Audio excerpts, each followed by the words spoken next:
નમસ્કાર, આપ જોઈ રહ્યા છો નેશન પ્લસ ન્યૂઝ. હું છું આપની સાથે હેતલ ગોયલ. સાબરકાંઠા જિલ્લામાં વરસાદે સર્જી છે તારાજી. જે અંતર્ગત સાબરકાંઠાના ઈડરના ગ્રામ્ય પંથકમાં વરસાદી પાણી ભરાશે. સાબરકાંઠા જિલ્લામાં વરસાદી તારાજી સર્જી છે. જે અંતર્ગત સાબરકાંઠાના ઈડરના ગ્રામ્ય પંથકમાં વરસાદી પાણી ભરાશે. ત્યારે ઈડરના માથાસુર ગામના મકાનોમાં પાણી ભરાતા મુખ્ય માર્ગ પર વરસાદી પાણી ભરાતા સ્થાનિકોને હાલાકી ભોગવવાનો વારો આવ્યો છે. વરસાદી પાણીના નિકાલને લઈને કામગીરી હાથ ધરવામાં આવી છે. તો રાત્રિ દરમિયાન મુશળધાર મેઘો વરસ્યો છે. જે અંતર્ગત સાબરકાંઠાના વડાલી કેળ બ્રહ્મામાં વરસાદ ખાબક્યો છે, જેમાં 8 થી 9 ઇંચ જેટલો વરસાદ નોંધવામાં આવ્યો છે. માથાસુર ગામમાં 50 કરતા વધુ રહેણાંક મકાનોમાં પાણી ભરાતા નુકસાન પહોંચવા પામ્યું છે. તો મકાનોમાં વરસાદી પાણી ભરાતા ઘરવખરી સહિત કરિયાણાને નુકસાન થયું છે. તો સ્થાનિકોએ સ્વખર્ચે પાણીના નિકાલ માટેની કામગીરી હાથ ધરી છે. તો સ્થાનિક તંત્રમાં રજૂઆત છતાં પાણીના નિકાલની કોઈ વ્યવસ્થા કરાઈ રહી નથી. મુખ્ય માર્ગ સહિત ખેતરોમાં પાણી ભરાતા ખેડૂતોને પણ આર્થિક નુકસાન પહોંચ્યું છે. તો માથાસુર નજીક ખેતરમાં વરસાદી પાણી ભરાતા ખેડૂતોને મોટું નુકસાન થયું છે. સાહેબ, સમસ્યામાં તો એવું છે કે Naida petrol પંપથી HP petrol pump સુધી, નવા માથાસુરથી જૂના માથાસુર સુધીની રોડ ઉપરની જે ગટરોનું ખોદકામ થતાં આજની તારીખમાં કાલ રાત સુધીથી આખી નાઇટમાં જાગરણ કરેલ છે. એટલું બધું પાણી આખી નાઇટમાં આવ્યું કે જેથી કરીને અમારા મકાનોમાં પાણી ભરાઈ ગયેલ. રાત્રે છોકરા બૈરા આખી રાત પાણીમાં અમે જાગરણ કરેલ છે. ઘરની પાછળ પર પાણી ભરાઈ ગયેલ છે અને રોડ ઉપર પાણી છે. પાણીનો નિકાલ ક્યારેય થયો નથી.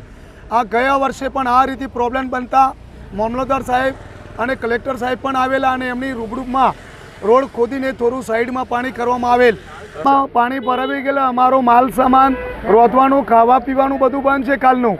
અને બાળકોને સ્કૂલમાં આજે શનિવાર પાછો, તો વહેલા સ્કૂલમાં જવાનો પણ પ્રોબ્લેમ.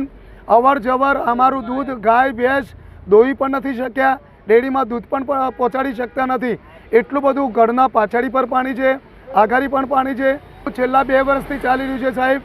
આજુબાજુ રજૂઆતો અમે ઘણી પંચાયતમાં પણ કરી છે અને આઘારી ઉપર મામલતદાર સરકારમાં પણ અમે તંત્રમાં જાણ પણ કરેલી છે.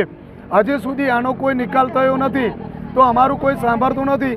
તો માન્ય શ્રી તંત્રને પણ અમે વિનંતી કરીએ છીએ અને આપશ્રીને પણ વિનંતી કરો છો કે દરેકમાં આ જાહેર કરો અને અમારો પાણીનો નિકાલ થાય અને યોગ્ય રીતે નિકાલ થાય એવી નમ્ર વિનંતી. સવારથી માંડીને આ લોકોને કાલની બહુ પરિસ્થિતિ ગંભીર છે. વધારે વરસાદ આવે છે એ દિવસે આ લોકોની પરિસ્થિતિ ગંભીર છે. અને આ લોકોને છોકરોને બાળકોને કંઈક લઈને જવું હોય, ભણાવવા જવું હોય તો મને તકલીફ ઘણી હાલત ખરાબ છે. અત્યારે ઘરમાં પાણી હતું પણ મેં નિકાલ કરીને કઢાવડાવ્યો. અને ગેસની લાઇનવાળો જે છે એ અમારું આ બહુ તંત્ર બગાડી રહ્યો છે. ડૂસ મારી દીધું એને એટલે આજે પાણી ગામમાં ટેન્શન બરોબર આવી ગયું એટલે જોતો કરીને પાણી બહાર કાઢ્યું છે. અહીંયા 40 થી 50 માણસનું બધા ઘરોનો કાપલામાં હાલ તકલીફ જ જેવું છે. રોડ ઉપર છે બધાને જ. અને આ ગેસ લાઇનવાળો જે છે ને ભાઈ, એ અમારી પરિસ્થિતિ વધારે સંકટ લાવ્યો છે. એક અમારી ફરિયાદ સાંભળતો નહીં એટલે અત્યારે મમ્મી 2-3 ફોન કરે ને ત્યાં પકડી લાવ્યો છું. સમસ્યા ઘણી બહુ તકલીફ છે હાલ સાહેબ. કારણ કે આજુબાજુ પબ્લિકના છોકરાઓનું અને ભેંસો ગાયો દોવા જવું એ બી પરિસ્થિતિ ખરાબ હતી. અત્યારે તો હાલ નહીં કરવાનો પ્રોબ્લેમ હતો. હાલ બહુ સાધન ટ્રાફિક ફૂલ હતું. 2-3 ગાડો ફસવાનો હોય પણ ગાડો બી કઢાવડાવે મેં એમ ટ્રેન બોલાવી અને રસ્તો મેં ખુલ્લો કરાવ્યો છે. આજે અમારા પોણીનો કોઈ નિકાલ નહીં. અમારા થેટર 90 ઘરમાં સુધી પોણી આવશે. આ મારું મકાન છે, આગળ પાછળ પોણી છે. કોઈ નિકાલ નહીં. કોઈ અમારો ગટરનો નિકાલ નહીં. અમારો કોઈ પોણીનો નિકાલ નહીં. અને અમે આખી રાત ઊંઘ્યા નહીં. સોરો બકરા બધો સોરો મોટોને બેસી રહ્યો છે અમે બધા ઓગળામાં. અને અમારો કોઈ પોણીનો નિકાલ થતો નથી. અમારો ચોમાસું હોય એટલે અમારે જાગવાનું જ. ચોમાસું હોય એટલે આખી રાત જાગી રહેવાનું. પોણીનો કોઈ નિકાલ નહીં. કોઈ હોભળતું નથી. અમારા કોંતીભાઈ આવી અને બધી થોડી અરજ કરીને આ JCPને લાવી અને આ થોડું પોણી ખેવ્યું એટલે મારા ઓગળોમાં થોડું પોણી ખહ્યું છે. હજી રોડ ઉપરથી તો કતી ખહ્યું નથી. તો કોઈ અમારી બૂમ રાડ હોભળતું નથી. તો હાલ તો જોઈએ કે પોણી આ ચોમાસું હોય એટલે અમારા આ જ આઈનું પ્રોબ્લેમ ઊભું હશે. તકલીફ તો પોણી આખી રાત ઊંઘવાનું નહીં, બેસવાનું, હેડવાનું, જવાનું શું થઈ. આ આપણે મજૂરી જવું હોય, શું જવું હોય તો હેડવાની જગ્યા નહીં. બાળકોને ભણવા જવાની તકલીફ, બધી તકલીફ અમારે. ભારે વરસાદના કારણે મારા ખેતરમાં પાણી છે ઘૂંટણીયા સુધી ભરાઈ ગયેલું છે.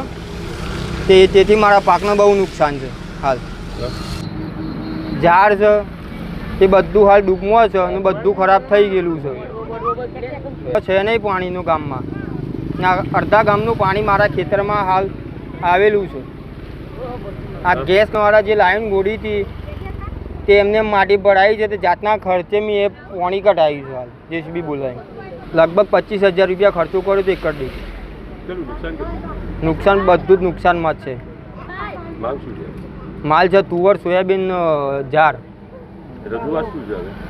રજૂઆત કે જલ્દીથી જલ્દી પાણીનો નિકાલ કરવો ને બીજી વખત ખેતરમાં પાણી ના ભરાય ને ખેડૂતનું નુકસાન ના થાય એવું નિવેદન છે. Jitendra Solanki, nation plus news, Sabarkantha. સમાચારોના સતત અપડેટ મેળવવા માટે અમારી નેશન પ્લસ ન્યૂઝની યુટ્યુબ ચેનલને સબસ્ક્રાઇબ કરો, બેલ આઇકન દબાવો અને જોડાયેલા રહો ફેસબુક, ઇન્સ્ટાગ્રામ અને ટ્વિટર પર.